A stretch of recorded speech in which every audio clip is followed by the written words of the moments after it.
Bismillahirrahmanirrahim. Assalamualaikum warahmatullahi wabarakatuh.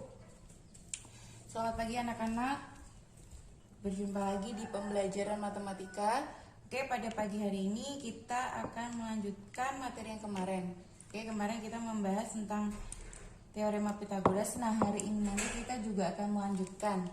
Oke. Sebelumnya, Ustazah ingatkan persiapkan buku tulis dan buku catatan kalian. Buku tulis, buku tugas, buku catatan, buku pendamping kalian sediakan. Boleh pakai buku yang lain. Selagi itu berkaitan dengan materi kita pada hari ini, dipersilahkan. Oke. Agar pembelajaran hari ini dapat berjalan dengan lancar, berdoa masing-masing aja ya. Semoga pembelajaran hari ini dapat berjalan dengan lancar dan mendapatkan keberkahan dari Allah Subhanahu wa taala. Oke, Ustazah ingatkan kembali, masih banyak yang belum mengumpulkan tugas di minggu lalu. Jadi Ustazah ingatkan, tugas itu nanti buat menolong nilai di rapot kalian gitu loh. Biar kalian nanti nggak terbebani di mengejar di PTS atau PAS kayak gitu. Apalagi nanti di PAS-nya itu nanti nilai rekapan dari PTS, ulangan harian sama tugas sama PAS-nya. Dan untuk PTS itu nilai murni gitu ya. Jadi kalian manfaatkan kesempatan. Semua kesempatan yang ada harus kalian manfaatkan gitu. Oke. Langsung saja kita mempelajari teorema Pythagoras part 2 yang part pertama di minggu lalu. Di sini Ustazah akan mengulang atau memflashbackkan lagi tentang teorema Pythagoras. Oke, menentukan rumus kembali ini cuma mengulang aja, kalau pendalamannya udah ada di minggu lalu ya. Oke, untuk pengingat lagi, kalau di sini A besar, di sini berarti A kecil. Oke, kalau di sini A besar, di sini A kecil berhadapan. Kalau di sini B besar, berarti di sini B kecil. Kalau di sini C besar, berarti di sini C kecil. Siku-sikunya di sini. Oke. A ini berarti sebagai sisi terpanjang atau hipotenusa. Kemarin sudah hipotenusa. Kalian bisa bisa buka buku paket hipotenusa. Kalau di sini berarti sisi siku-siku. Ini cuma pengingat lagi aja, sisi siku-siku, dan bagian yang AC atau B kecil ini juga sama, sisi siku-siku. Hipotenusa ini sebagai sisi miring atau dia sisi terpanjang.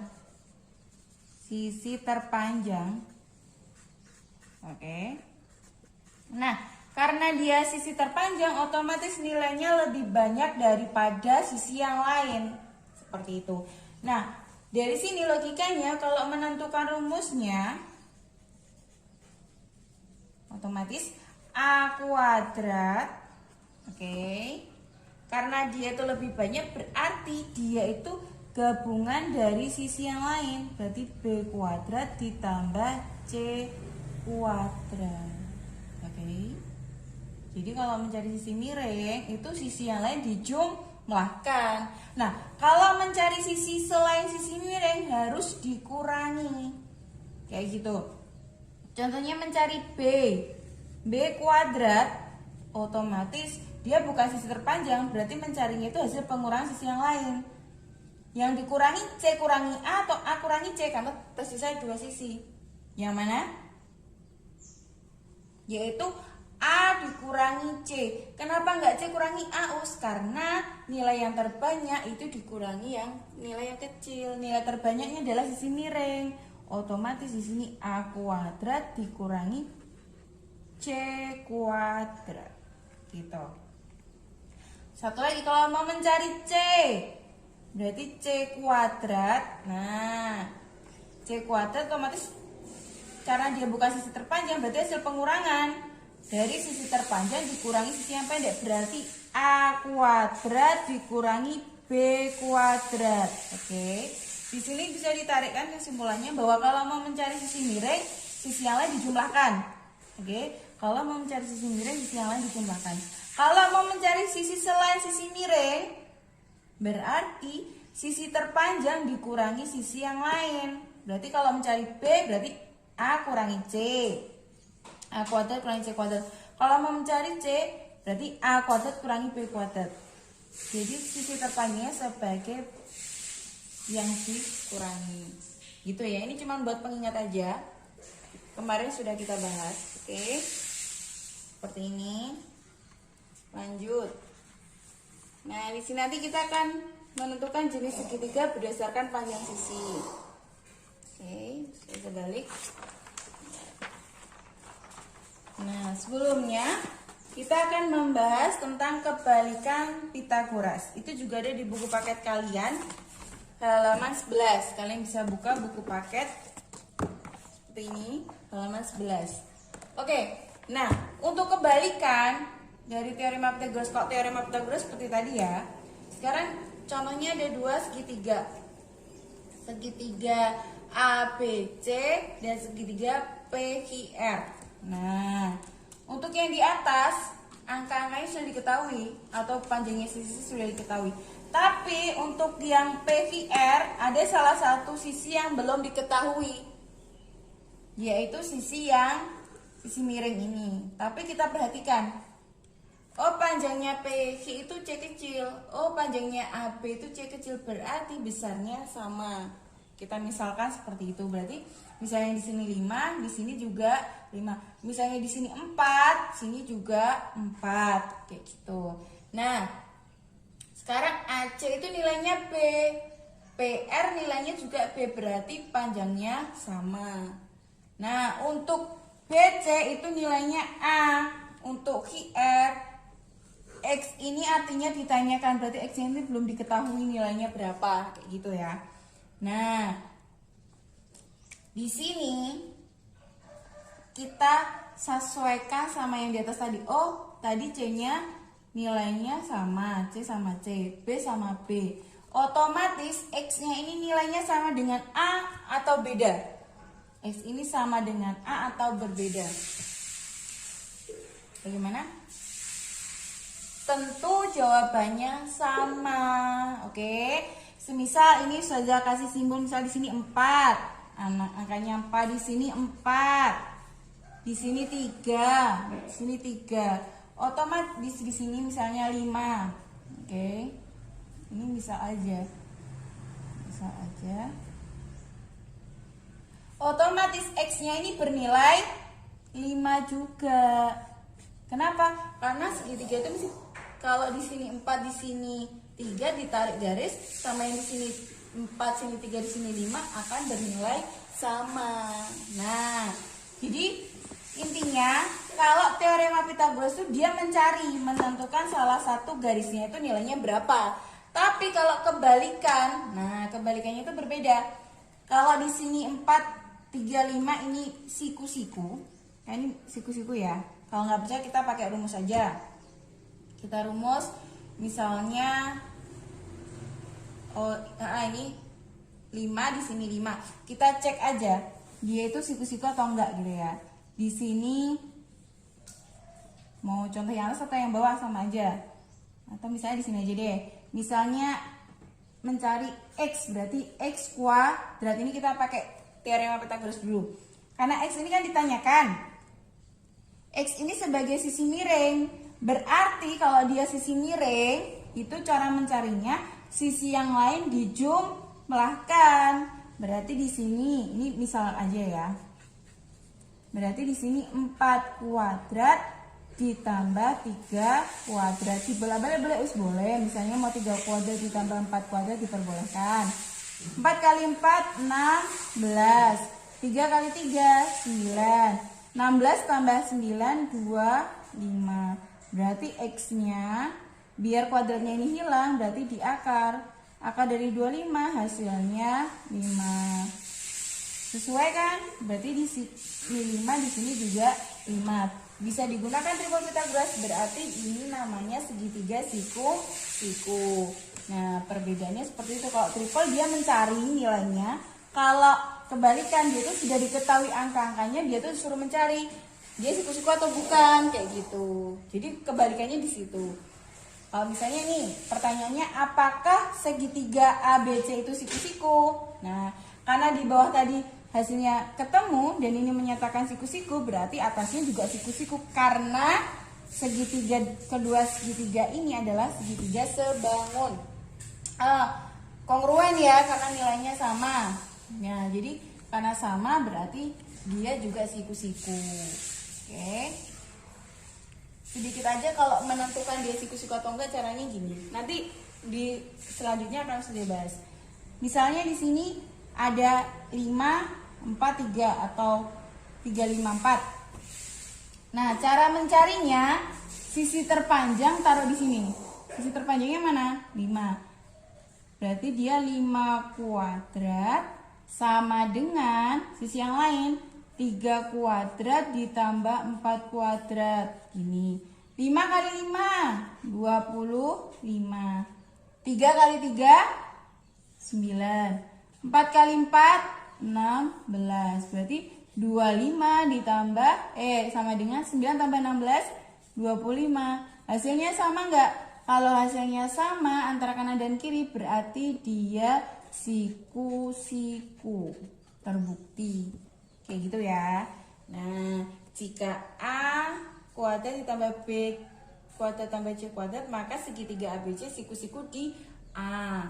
Jadi patokannya di sini. Berarti kalau di sini, jika B kuadrat sama dengan A kuadrat ditambah C kuadrat, maka segitiga ABC siku-siku di B. Jadi patokannya yang di sini, nilai terbesar sini. Oke, berikutnya jika C kuadrat sama dengan A kuadrat ditambah B kuadrat, maka segitiga ABC siku-siku di C. Kenapa seperti itu, Us? Ya, karena yang menyatakan angka di sini itu angka terbesar, berarti dia adalah sisi miring. Sisi miring itu akan berhadapan dengan sudut siku-sikunya. Nah, contohnya tadi A kuadrat sama dengan B kuadrat tambah C kuadrat, otomatis A ini sebagai sisi miring di teorema Pythagoras. Nah, berarti kalau di sini sisi miringnya itu A, otomatis kalau di sini A kecil ya, berarti di sini A besar. Nah, yang kedua, B kuadrat sama dengan A kuadrat plus C kuadrat. Nah, berarti kalau B ini nilainya terbesar, berarti dia sebagai sisi miring. Kalau di sini B kecil, otomatis di sini sudutnya adalah B besar. Berarti siku-siku di B besar sini. Kalau C kuadrat sama dengan A kuadrat plus B kuadrat, maka segitiga ABC siku-siku di C. Misalnya di sini C kecil, berarti di sini C besar. Nah, siku-sikunya di sini. Kayak gitu ya, dipahami pelan-pelan. Oke, untuk hari nanti wajib dicatat ya. Seperti kemarin juga wajib dicatat. Jadi ketika kalian misalnya sudah tatap muka, langsung nanti Ustazah minta mengumpulkan buku catatan kalian. Kayak gitu ya. Sudah, bisa dilanjut. Jadi ini yaitu, kalau teorema Pythagoras itu dia masih mencari sisi yang lain. Kalau kebalikannya itu sisinya sudah diketahui, tapi dia disuruh menentukan dia itu sisi siku-siku atau bukan. Terus dia tuh jenisnya apa, segitiga tumpul atau enggak, kayak gitu. Oke, kebalikannya udah paham ya. Lanjut. Nah, sekarang menentukan jenis segitiga. Saja mau nanya nih, dulu udah pernah misalnya waktu di SD. Segitiga, jenis segitiga tuh ada berapa? Oke, di sini ada 3 ya, yaitu siku-siku. Untuk di tipe Pythagoras itu ada siku-siku, tumpul sama lancip. Ustazah punya ada 2 gambar. Punya 2 gambar. Nah, yang merah ini, titik-titik merah ini sebagai siku-siku. Sebagai segitiga siku-siku ini siku-siku. Nah, di antara kedua ini, yang biru kalian perhatikan biru atas sama biru bawah. Yang lancip yang atas atau yang bawah? Yang lancip yang atas atau yang bawah? Kalian cermati gambarnya. Ya, jadi yang lancip adalah yang atas. Jadi namanya lancip. Kalau siku-siku, tandanya seperti ini ya siku-siku ya. Sudut, bentar. ini lambang sudut. Sudut siku-siku itu besarnya 90 derajat. Nah, jadi siku-siku ini 90 derajat. Kalau dia lancip berarti dia kurang dari 90 derajat. Kan berarti dia kesini, berarti dia kurang. Nah, ini namanya segitiga lancip. Kalau yang bawah dia melampaui. Siku-sikunya di sini 90 derajat. Dia melampaui, berarti dia namanya tumpul. Gitu ya. Oke, Ustazah coba dulu. Kalau di sini A besar, berarti di sini A kecil. Karena ini sebagai bayangan, ini A aksen gini. Oke. Terus sekarang kalau di sini B besar, berarti di sini B kecil. Ini aksen kecil yang berhadapan. Otomatis C-nya ini C besar, ini C kecil. Nah, karena ini juga sama bagian sana, berarti ini C kecil aksennya. Yang bawah juga gitu ya. Kalau di sini A besar, berarti di sini A kecil aksen. Karena dia yang titik-titik, di sini A kecil. Terus di sini C, berarti ini C kecil aksen, ini C. Kalau B, berarti di sini B kecil aksen, di sini B. Nah, siku-siku itu apabila jika besarnya A kuadrat itu hasilnya sama dengan B kuadrat ditambah C kuadrat, maka dia disebut, ada di buku paket, maka dia disebut segitiga siku-siku. Itu juga ada di halaman mana? 12. Nah, halaman 12 itu ada. Oke. Berarti di sini maka segitiga ABC dinamakan segitiga siku-siku. Kenapa? Nilainya sama. A kuadrat sama dengan B kuadrat tambah C kuadrat, hasilnya sama. Berarti dia segitiga siku-siku. Sekarang semisal yang gambar berikutnya, yang biru yang kedua. Nah, jika berarti di sini A kecilnya dia itu lebih kecil, berarti A kuadrat kurang dari B kuadrat ditambah C kuadrat, maka segitiga ABC disebut segitiga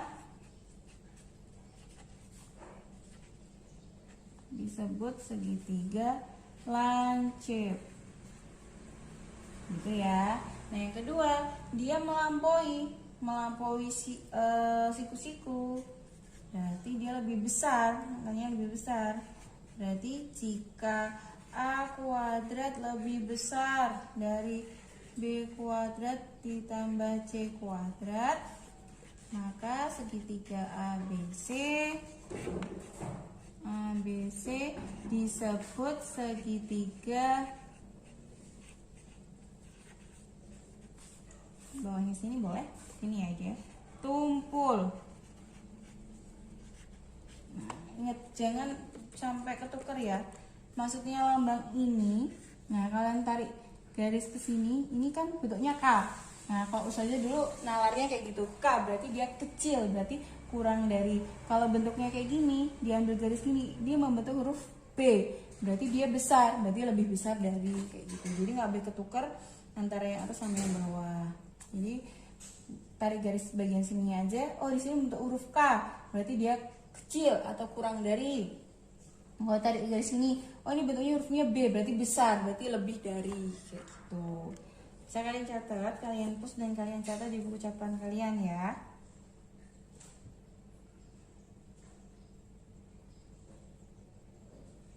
Oke. Kalau sudah, biar lebih paham lagi kita ke contoh. Nah, contohnya di sini. Contohnya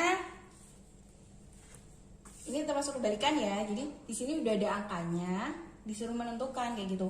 Soalnya apakah segitiga di atas merupakan segitiga siku-siku? Nah, cara ngerjainnya kayak tadi Ustazah sempat contohin. Kita lihat antara 9, 15 sama 12. Di antara ketiga ini nilainya paling besar yang mana? 15. Nah, 15-nya taruh di sini. 15 kuadrat sama dengan sisi yang lain dijumlahkan, terserah dibelah balik boleh. 12 kuadrat ditambah 9 kuadrat. Kalau mau 9 kuadrat ditambah 12 boleh. 15 kali 15 berapa? Ayo. 15 kali 15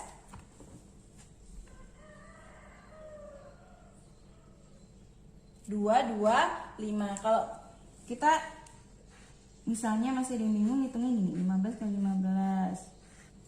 5 kali 5, 25. 5 kali 1, 5 tambah 2, 7. Kita cek 225 bukan ya. 1 kali 5, 5. 1 kali 1, 1. Kita tambahkan, berarti di sini 5. 7 tambah 5, 2. Taruh sini, 2. Benar, 2, 2, 5. Berarti di sini 2, 2, 5. Oke, berikutnya 12 kali 12 144. Benar nggak 144? Kita cek. 12 kali 12. 2 kali 2 4. 2 kali 1 2. 1 kali 2 2. 1 kali 1 1 ditambah 4 4. Terus ini 1. Berarti 144 betul. Itu ya. Kalau menghitung di sini ada dua bilangan. 9 kali 9 teman 81. Di sini 225.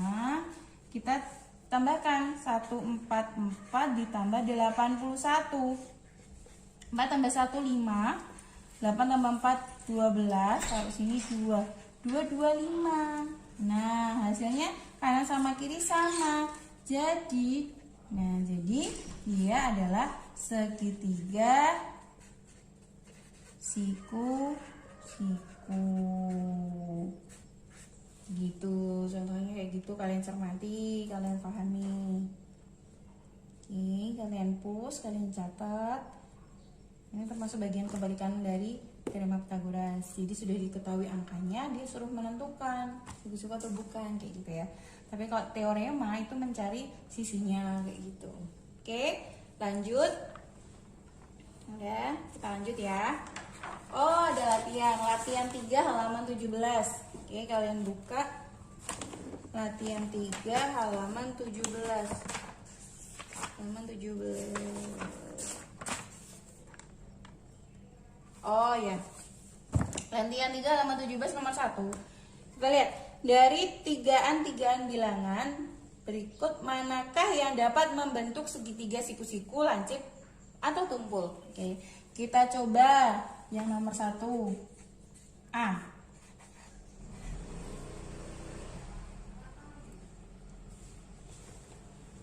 Oke, kita coba nomor 1A.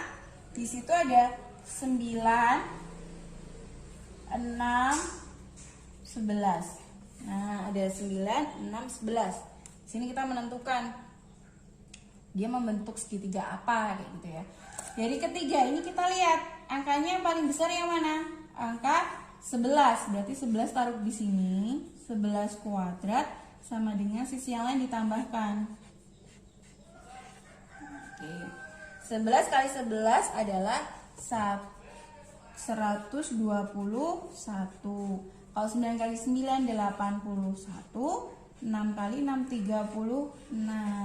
Oke. Sini 121 sama dengan 81 ditambah 36 berapa? Ayo, 81 tambah 36. Di sini 7, di sini 12 ya. 1 2 8 3 oh sorry 11. Oke, mohon maaf 11. Di sini 1 1 7. Nah, 121 sama 117 kan angkanya beda. Kita lihat 121 itu lebih besar atau lebih kecil dari 117. Berarti 121 lebih besar. Berarti tandanya seperti ini, membentuk huruf B, lebih besar. Jadi kalau lebih besar ini merupakan segitiga tumpul karena dia lebih besar gitu ya, segitiga tumpul. Berikutnya yang B, kita coba 3 nomor 7, 10, 12. 7, 10, 12. Nah, dari ketiga ini Cara mengerjakannya 7, 10 sama 12 yang paling besar yang mana? 12. Ya, otomatis 12-nya taruh sini. 12 kuadrat sama dengan 10 kuadrat boleh dibolak-balik ditambah 7 kuadrat. 12 kali 12 tadi udah 144. 10 kali 10 100.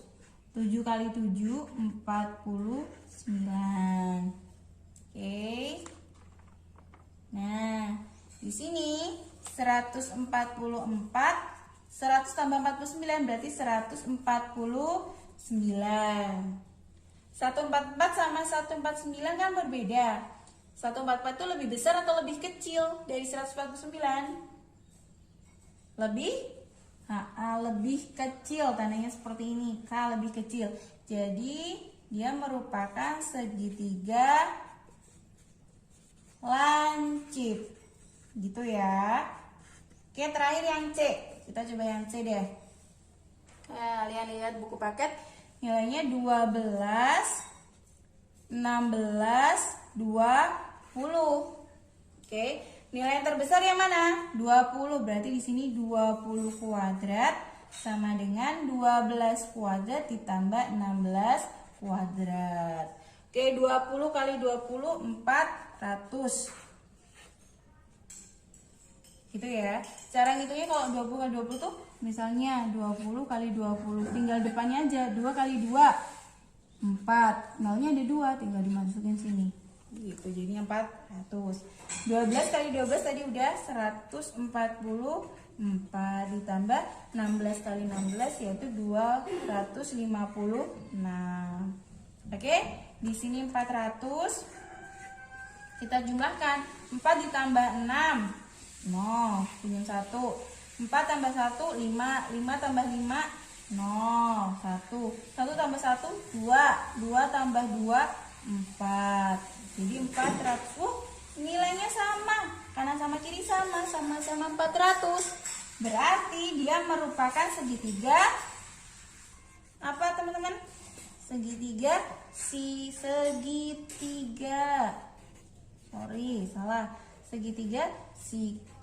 siku karena nilainya sama.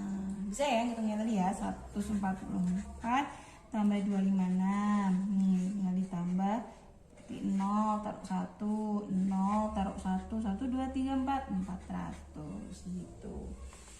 Karena nilainya sama berarti dia segitiga siku-siku.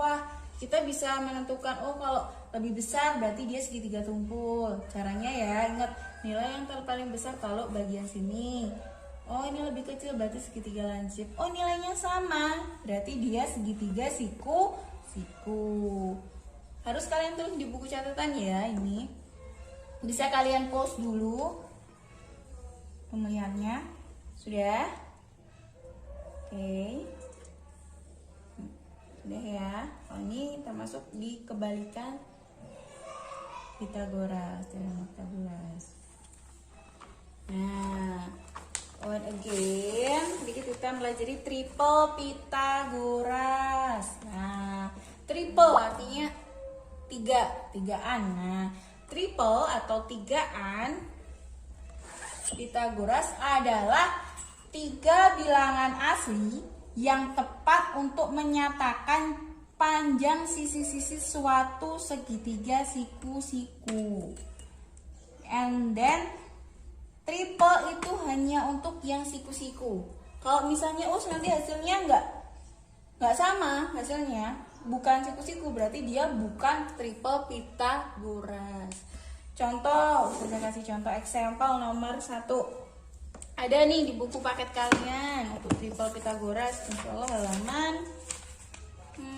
14. Kalian bisa buka di halaman 14. Misal nih, ada angka berapa nih?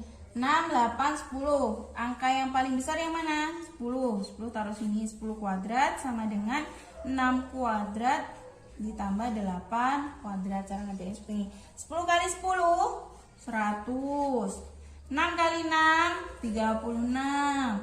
8 kali 8 64. Di sini 100 lagi. 36 tambah 64. Berapa hasilnya?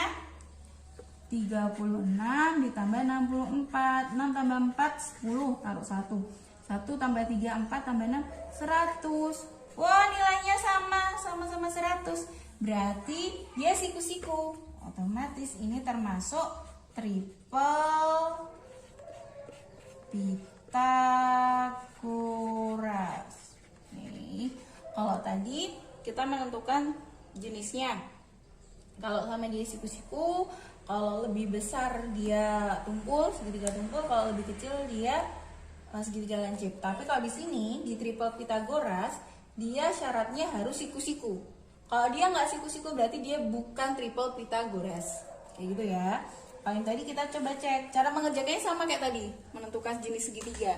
Sama. Jadi kalau kanan sama kiri sama itu namanya triple Pythagoras. Kita kasih contoh lain. Contoh yang kedua, yang beda dari yang lain, misalnya punya angka 7. Oh, ini ada sentimeter, ini juga dikasih sentimeter ya.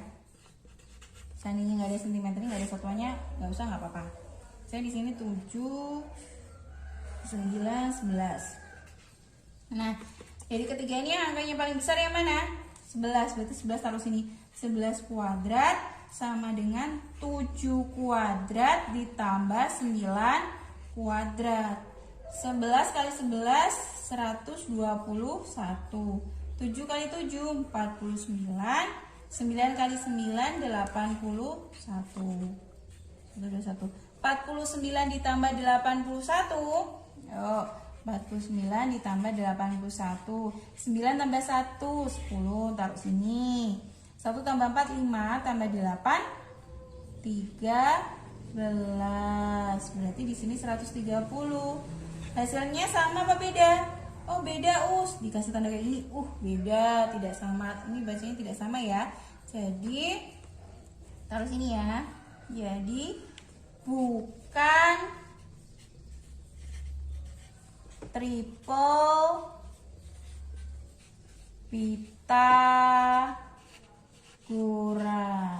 Oke, jadi bukan triple Pythagoras. Nah, kalian bisa catat contohnya. Jadi gitu ya. Oke, jadi kesimpulannya untuk rumus teorema Pythagoras tadi, dia tahu kan siku-sikunya di mana. Kalau misalnya sisi miringnya itu sebagai siku-sikunya, berarti sehadapnya itu sebagai sudut siku-sikunya. Jadi kalau triple Pythagoras itu mencari salah satu sisinya, itu hasilnya berapa. Tapi kalau kebalikan, dia sudah ada angkanya, tapi dia suruh mencari. Mungkin bisa saja jenisnya, mungkin dia siku-siku atau bukan, seperti itu. Nah, kalau untuk jenis segitiga, kalau kanan sama kiri nilainya sama, itu berarti segitiga siku-siku. Apabila nilainya yang sisi miring itu lebih banyak, itu berarti segitiga tumpul. Kalau misalnya nilainya itu lebih sedikit, ya, yang terbanyak itu lebih sedikit, berarti dia segitiga lancip, kayak gitu ya. Nah, untuk triple Pythagoras cara mencarinya sama kayak jenis segitiga. Nah, untuk triple Pythagoras itu dia syaratnya harus siku-siku, jadi nilai kanan sama kiri harus sama. Itulah triple Pythagoras. Tapi kalau kanan sama kiri nggak sama, berarti dia bukan triple Pythagoras. Kayak gitu ya. Kalian catat, kalian pahami baik-baik. Apabila ada kesulitan bisa tanya ke ustazah, menghubungi ustazah, nanti ustazah jawab insya Allah. Oke, untuk minggu ini tidak ada PR, tapi kalian harus catat serapi mungkin untuk nilai keterampilan kalian. Jadi dikumpulinnya H-1 dari pelajaran matematika. Jadi hari apa nih? Hari Selasa minggu depan kalian foto catatan kalian, gitu ya. Jangan lupa tanda tangannya juga, kayak gitu. Oke, cukup sekian yang bisa Ustazah sampaikan. Mohon maaf bila ada kurang lebihnya. Kelebihan milik Allah Subhanahu wa Ta'ala dan kurang milik Ustazah. Intinya terus semangat dan juga kesehatan, gitu ya. Hal yang baik akan berasal dari pikiran yang baik juga. Terus jaga semangat kalian, oke? Kalian pasti bisa. Oke, cukup sekian yang bisa saya sampaikan. Billahi taufiq wal hidayah. Wassalamualaikum warahmatullahi wabarakatuh.